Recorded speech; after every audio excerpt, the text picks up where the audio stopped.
Sir अगर आप भी क्लास 10th या 12th के स्टूडेंट हैं और आपसे भी फिजिक्स के न्यूमेरिकल सॉल्व नहीं होते हैं, आप चैप्टर तो पूरा पढ़ लेते हैं, जो चैप्टर है उसको आप पूरी तरीके से कंप्लीट पढ़ लेते हैं, लेकिन जब न्यूमेरिकल क्वेश्चंस की बारी होती है तो आपसे एक भी क्वेश्चन नहीं लगते। आप बोलेंगे सर मुझे पूरा फॉर्मूला और कॉन्सेप्ट तो क्लियर है, हमें पूरा फॉर्मूला, चैप्टर के पूरे फॉर्मूले और पूरे कॉन्सेप्ट तो क्लियर है, लेकिन हमसे फिर क्वेश्चन नहीं बनते। सर हमसे ये जो क्वेश्चन है क्यों नहीं बनते हैं? सर हमें सब चीज़ें याद है, हमें वैल्यू भी याद होती है कांस्टेंट टर्म की, फिर भी हमसे जो है क्वेश्चन नहीं बनते। तो देखिए आज मैं आपके साथ ये स्टेप शेयर करने वाला हूँ, ये 5 स्टेप जिनको यूज करके आप फिजिक्स के न्यूमेरिकल सॉल्व कर पाएंगे।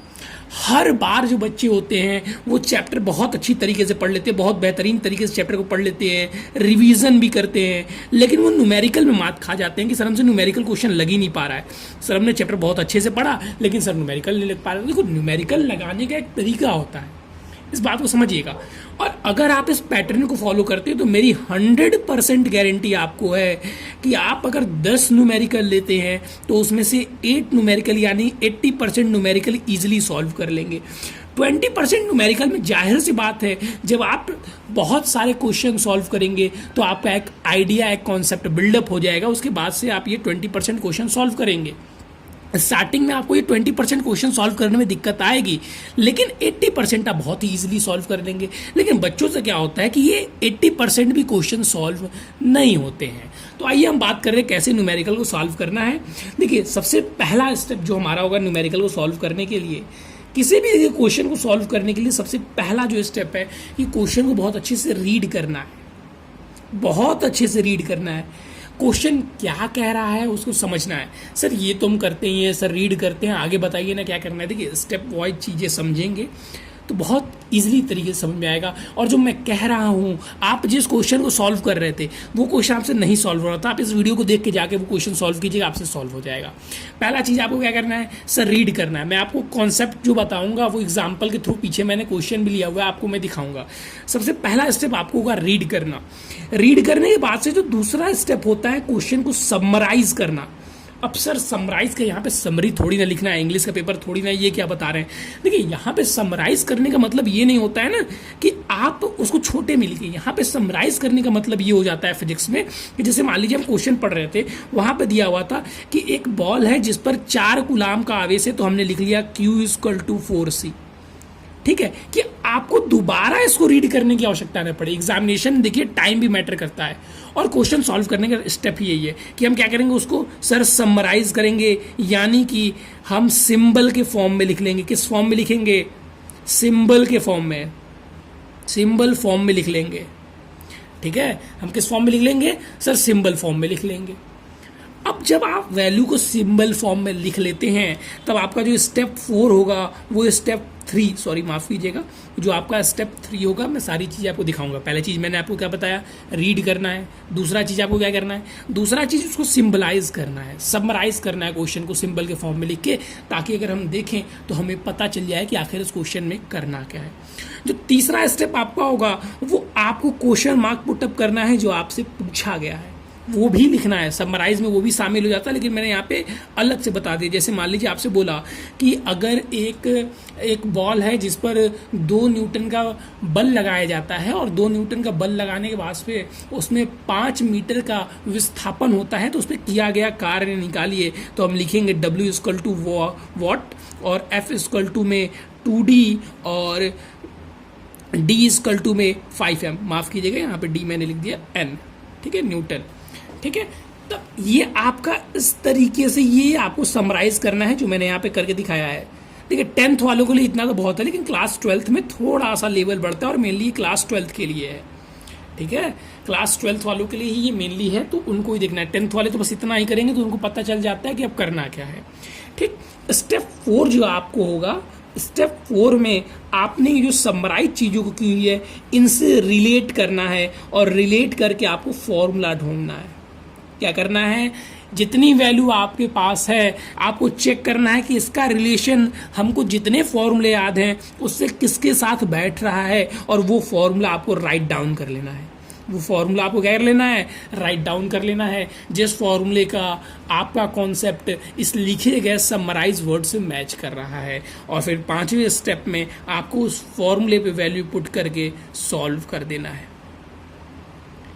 सर ये बताने में तो बहुत अच्छा लगा, लेकिन सर क्या कैसे ये काम करेगा, तो मैं देखिए आपको दिखा रहा हूँ कि आखिर में ये काम कैसे करता है। देखिए यहाँ पे अब मैं आपको एग्जाम्पल के थ्रू चीज़ें समझाऊंगा। मैं आपको यहाँ पे क्वेश्चन करके दिखा रहा हूँ कि देखिए आखिर में क्वेश्चन होता कैसे है, ठीक है। चलिए, और अभी आपको ये स्टेप लग रहे होंगे, जब बहुत सारे न्यूमेरिकल सॉल्व करने लगेंगे ना तो आपका ये कॉन्सेप्ट बन जाएगा। देखिए जैसे एक धातु के टुकड़े से कितने इलेक्ट्रॉन हटाए जाएं कि इस पर कितने इलेक्ट्रॉन, तो हमसे पूछा है n, कितने इलेक्ट्रॉन हटाए जाएं कि इस पर इतने कूलाम का धन आवेश आ जाए। यानी कि हमको दिया हुआ है क्या, चार्ज दिया हुआ है कितना, 1 × में 10 के पावर -7, ठीक, ये हमको दिया हुआ है। हमसे n की वैल्यू पूछा हुआ है। तो सर हमको एक ही चीज़ पता है कि सर हम पढ़े हुए हैं कि सर Q में NE होता है। सर यहाँ पे तो हमारे पास E नहीं है, E की वैल्यू तो आपको हमेशा पता रहती है। यहाँ पे इलेक्ट्रॉन कितने हटाए जाए यही बोल के बता दिया था, और E की वैल्यू आपको लर्न करनी होती है। तो 1.6 × में 10 के पावर -19 की 17, 19, ठीक है, 1.6 × में 10 के पावर -19। ये छोटी छोटी सी बातें अगर आपको क्लियर हैं, अगर आपको याद हैं, तो मैं अब आगे बढ़ता हूँ, ठीक है। देखिए जो वैल्यू आपको याद होती है उससे कंप्लीटली रिलेटेड वो आपको खुद से लिखनी होती है, आप तो ये चीज़ जानते ही हैं।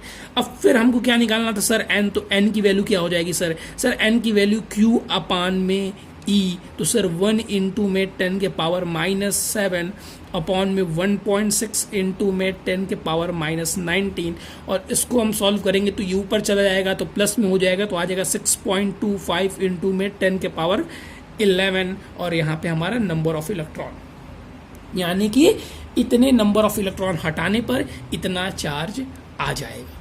क्वेश्चन समझ रहे हैं, मैंने पहले स्टेप पढ़ा, समराइज किया, फॉर्मूला ढूंढा, वैल्यू रख दिया, सॉल्व कर दिया। सेम चीज़ आप देखिए मैं दूसरे क्वेश्चन में भी आपको दिखा रहा हूँ, ठीक है। सबसे पहले हम क्या करेंगे, पढ़ेंगे क्वेश्चन, पढ़ते हैं, रीड करते हैं। 2 बिंदु आवेश जिनका परिमाण क्रमशः 9 × में 10 के पावर -12 तथा Q2 दिया हुआ है 3 × में 10 के पावर -17।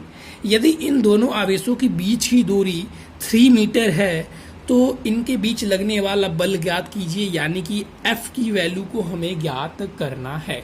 अब जो बच्चे क्लास 12 के होंगे उनके दिमाग में क्लिक हुआ होगा एक फॉर्मूला जो कूलॉम के नियम का है, तो वो तुरंत लिख देंगे सर F में 1π4πε0 Q1 Q2 अपॉन में R²। अब इतना लिखने के बाद उनको याद है कि इसकी वैल्यू सर होती है 9 × में 10 के पावर 9 × में 10 के पावर -9 की 9 सर 9 × में 10 के पावर 9, ठीक है। चलिए ध्यान दीजिएगा, तो इतनी चीज़ें जब आपको पता चल जाएंगी, इतनी चीज़ें जब आपकी क्लियर हो जाएंगी, तब आता है अब नेक्स्ट स्टेप। और नेक्स्ट स्टेप में आपको क्या करना है, नेक्स्ट स्टेप में बहुत छोटी सी चीज़ करनी होती है, और वहाँ पे ध्यान देने योग्य बातें रहेंगी कि अब देखिए आपको सॉल्व करना होता है। तो सॉल्व करने में क्या लिखेंगे सर, 9 × में 10 के पावर 9 × में 9 × में 10 के पावर -12 × में 3 × में 10 के पावर -17 अपॉन में d का स्क्वायर, r का स्क्वायर, इसको आप d बना लीजिए, डिस्टेंस है दोनों, ठीक है। तो यहाँ पे 3 का स्क्वायर यानी कि 9, देखिए अब 9 से 9 कट आउट हो जाएगा, ठीक है। यहाँ पे आ गया हमारा 27 सर, तो F = 27। अब इसको सॉल्व करेंगे तो ये माइनस माइनस प्लस हो जाएगा, तो कितना आ गया सर -29, और फिर यहाँ पे आ गया आपका 10 के पावर -20 न्यूटन। क्या बताइए इसमें कोई बहुत बड़े बड़े कॉन्सेप्ट लग रहे हैं? नहीं, यही जो मैंने आपको 5 स्टेप बताया इसी तरीके से मैंने क्वेश्चन सॉल्व करके आपको बताया, और यही स्टेप आप जब लगाते जाएंगे तो आपको बहुत अच्छी तरीके से खुद समझ में आ जाएगा कि आखिरकार क्वेश्चन सॉल्व करते कैसे हैं। और अगर आप क्लास 12 के या क्लास 10th के हिंदी मीडियम के स्टूडेंट हैं, किसके, हिंदी मीडियम के, ठीक है, हिंदी मीडियम वाले अगर आप हैं, तो आप चैनल को जरूर सब्सक्राइब कीजिएगा, क्योंकि मैं आपको स्पेशली हर चैप्टर का, ठीक है, आपको मैं स्पेशली हर चैप्टर का जो वीडियो है वो लेके आऊँगा, ठीक है, जिससे कि आपके कॉन्सेप्ट क्लियर हो जाएंगे। देखिए वीडियो रुक गया होगा, लेकिन अब मैं यहाँ पे माफ़ी चाहता हूँ, ठीक है, क्योंकि हमारा मोबाइल हैंग कर चुका है, आवाज़ें आपके पास जा रही होंगी। मैं वीडियो को ख़त्म करता हूँ, ठीक है, अब कट करने का कोई ऑप्शन है नहीं। तो चलिए फिर मिलेंगे नए और इम्पोर्टेंट टॉपिक के साथ।